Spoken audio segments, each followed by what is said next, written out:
What's up, everybody? Tyson Roush, Let's Talk Jets Radio. Hope everybody's having a great Memorial Day weekend, has a chance to get out and enjoy some weather if the sun ever comes out. Thank you to everybody that's been participating in these fan series interviews. We definitely appreciate your time, and we're having a blast. It is so cool hearing everybody's perspective on the team, their past experiences, and everything else. If you want to be on, just hit us up at Talk Jets Radio or TRoush21, and we'll get you on. This video is a quick thoughts on Joe Flacco and some moves to be made. If anybody knows our videos, I've been begging for a veteran backup quarterback for Sam Darnold. This is a guy, last year was a complete disgrace, and now you have a proven guy, a winning quarterback. He's won a Super Bowl, experienced, a perfect mentor for Sam Darnold. Now, the instant reaction for a lot of people was, well, Flacco didn't help Drew Lock. He doesn't help Lamar Jackson. What I think people forget is Joe Douglas has a working relationship with Joe Flacco, and at this point, I think they had the conversation. Listen, man, you're coming here as a backup. If Sam goes down, a spot starter, but he knows his role here. He's from Jersey. I just think this makes just too much sense. And this is the mentor I've been begging for. A guy that when Sam walks off the field, he can say, hey, listen, man, I don't understand this defense. I don't understand this. He's a buffer between Gase and Darnold. It's just pivotal, man. And it's also, to me, more important is if Sam does go down, you have a competent quarterback, and not a guy that's never played before. David Fales never played before. The rookie quarterback, that's a rookie quarterback from Florida International, where the hell he's from. So, to me, this move makes a lot of sense. The right price, right player, has a relationship with Joe Douglas. It works. It was a big need, in my opinion. That for everybody saying Frank Gore was a great mentor, this is the mentor you need. At the quarterback position, arguably the most important position on the team. So, I like the move. I also makes me question, again, the James Morgan draft pick in the 4th round, which could have been a wide receiver. This whole thing, the Jets are going to keep 4 quarterbacks. I don't think so. That's just not the way you handle business in the NFL. I could see 3. So you're going to have who? You have Darnold, Flacco, Morgan, Fales. I don't know. It just doesn't. We'll see what happens. But I just still think it's a good move keeping Flacco. Now moving forward, what do you do? And to me, I've been saying this forever. It's pass rusher, and I need another wide receiver too. And I know the market is slim at wide receiver, but the more experienced guys you could bring in. Now, people joke about Demaryius Thomas. I wouldn't go that route. I'd go Taylor Gabriel. I'd look at Paul Richardson.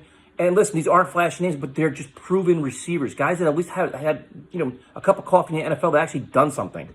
And hopefully hit lightning in the bottle. Like, if you're going to have hope in Josh Doxson, then have hope in Paul Richardson or Taylor Gabriel. The more the merrier. Bring as much competition as possible and see what happens. Obviously, the edge rusher position, there's still a lot of guys out there where, I'm not a Jadeveon Clowney guy. I'm looking at more Marcus Golden, Everson Griffin. But there's a lot of other guys out there, too, that, you go through the top 100 list still available. A lot of surprising names. So Joe Douglas has been pretty pragmatic, one by one, bringing guys in. And I bring in a pass rusher. And bring 2. Like I said, more the merrier. While you have young talent on the roster, like the Frankie Lou's, which is great, the draft pick. If you could bring in a proven pass rusher to help them learn and be a mentor. Marcus Golden had 10 sacks last year. He had a great year in Arizona. To me, he's very explosive. These guys, it's like twofold with them. First, you get the instant credibility of, okay, a pass rusher that's done it before, but also a mentor. Like George Jacobs can learn from them. Everybody can learn from them. So it makes a lot of sense. So to me, wide receiver still add people there. Edge rusher, definitely. And then the offensive line, to me, should be the same thing as well. Everybody wants Warford.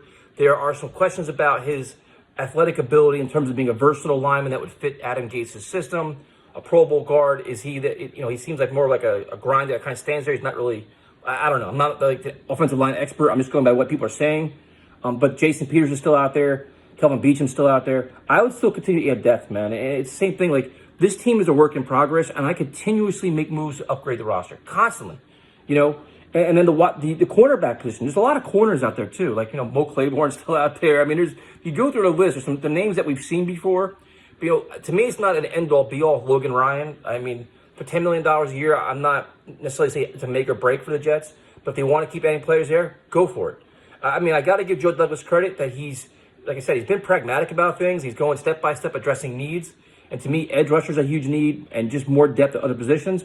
And we see what happens. It's an interesting situation. The Jamal Adams thing we covered in the last video that we did will be something that's going to be dragged out for the next month or so, especially when this is a very, very quiet time in the NFL where, we usually have mini camps and OTAs to talk about things. Right now we don't. So this is going to make headlines. And If you want a blueprint of how this is going to go, just look back and read the story. It's gonna follow the same path. So, quick video. I'm liking the things Joe Douglas is doing. He's getting a lot of players at the right prices, a lot of one-year deals. Unfortunately, a lot of these conversations we're going to have next year because you got to replace all these players. But it's a step in the right direction. I think this team, they're putting together a competitive team where there shouldn't really be a lot of excuses. I mean, especially on offense. If you look at offense, the veteran mentor, improved offensive line, you're adding some weapons. You got to maximize the talent, a much better productivity. You can't be the worst offense in the NFL this year. So, T-Roush21 on Twitter, and talk to you guys next time.